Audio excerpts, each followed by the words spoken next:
अगर अभी तक आपने सोलापुर नामा को सब्सक्राइब नहीं किया है तो प्लीज़ अभी सब्सक्राइब करें। नमस्कार, मैं हूं जावेद देशमुख। आप देख रहे हैं सोलापुर नामा 24। आज हम अपने सोलापुर के दर्शकों को महा विकास आघाड़ी के बारे में एक राजनीतिक विश्लेषण बताने जा रहे हैं कि पिछले एक हफ्ते से सोलापुर महानगर पालिका में स्टैंडिंग के चुनाव में जिस तरह से महा विकास आघाड़ी में जिस तरह से सेंध लगाई जा रही है, जिस तरह से जोड़ तोड़ की राजनीति हो रही है, किसको शह देना और किसको मात देना और किस तरह से भाजपा का फ़ायदा होना, महा विकास आघाड़ी के लोग क्यों चाहते हैं कि किसी एक व्यक्ति को इसका श्रेय न मिले, किस तरह से कांग्रेस का एक धड़ा, एक आमदार, एक विधायक किस तरह से महा विकास आघाड़ी में सेंध लगाने का प्रयास किया। सबसे पहली बात हम ये बताते हैं कि जिस तरह से शिवसेना के मनोज सेजवाल को स्टैंडिंग कमेटी का चेयरमैन पद के लिए उन्होंने अपना नामांकन दाखिल किया। दाखिल करने के बाद अचानक से 24 घंटे के अंदर नगर विकास मंत्रालय द्वारा स्थगिती आदेश आने के बाद भाजपा के वो सभी मंसूबे नाकाम हो गई। भाजपा को ये पता था कि उन्हें कौन सहायता कर रहा है पर्दे के पीछे से, कौन उनकी मदद कर रहा है। ये बात स्पष्ट तौर पर उस समय उजागर हो गई जब स्थगिती आदेश आया। राजनीति में सबसे पहली बात ये होती है कि सोलापुर शहर में महाविकास आघाड़ी के पास पर्याप्त मात्रा में कोई भी बहुमत का आंकड़ा यानी 8 से ज़्यादा संख्या नहीं थी। केवल महाविकास आघाड़ी के पास बहुवंचित आघाड़ी के चंदन शिवे, कांग्रेस के और राष्ट्रवादी के, शिवसेना के, ये राज्य सरकार में भी सत्ता में भागीदार हैं। उसी तर्ज पर ये फार्मूला सोलापुर शहर में बनाया गया और सबसे बड़ी सफलता ये थी कि बहुवंचित आघाड़ी और एमआईएम को भी इसमें शामिल किया गया।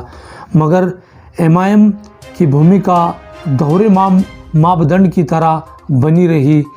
उन्होंने अपनी नीति स्पष्ट नहीं की कि भाजपा को रोकने के लिए यदि सचमुच में भाजपा एमआईएम भाजपा के विरोध में है तो उन्हें खुलकर भूमिका लेनी चाहिए, बल्कि ये नहीं कि हम तटस्थ रहें तो हम भाजपा को मदद भी नहीं करना चाहते और भाजपा के साथ भी नहीं आना चाहते और महा विकास आघाड़ी को भी साथ भी देना नहीं चाहते।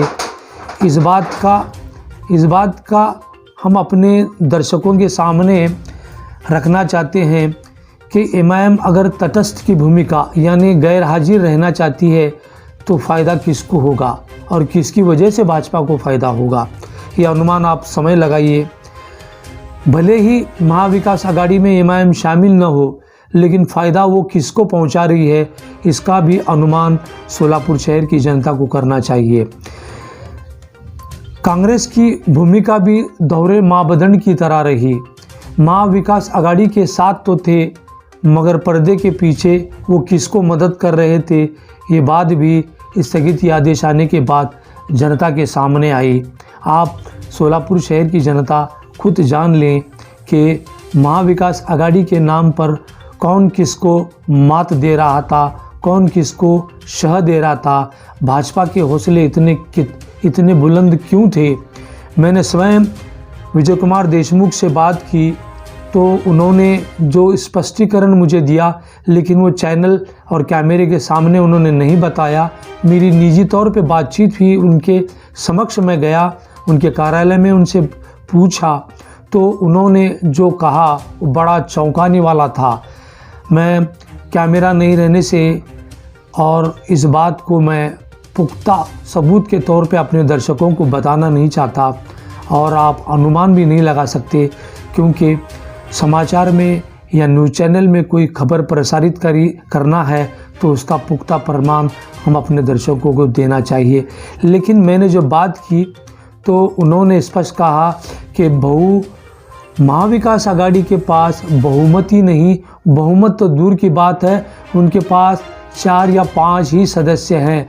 और उन्होंने स्पष्ट तौर पे कहा हम किसी तरह का समझौता तो करेंगे नहीं, हम बम्बई उच्चतम न्यायालय में नगर विकास मंत्रालय के विरोध में याचिका दायर करेंगे। यानी विजय देशमुख का जो हौसला था, उन्होंने स्पष्ट तौर पे यह संकेत दिया कि उनको पर्दे के पीछे से वो कौन लोग हैं जो उनकी मदद कर रहा है। हम अपने दर्शकों को, अपने सोलापुर नामा के देखने वालों को ये बात स्पष्ट तौर पे बताएंगे कि महाविकास आघाड़ी में कौन कर रहा है बिगाड़ी, पर्दे के पीछे से कौन खेल खेल रहा है, किसको शह देने की बात हो रही है और कौन किसको मात देने की बात हो रही है, किसको नीचा दिखाना है और किसको उभारना है। ये कांग्रेस का एक धड़ा बहुत बड़ा षड्यंत्र खेल रहा है। यही सोलापुरनामा का उद्देश्य है। देखते रहिए सोलापुरनामा। धन्यवाद।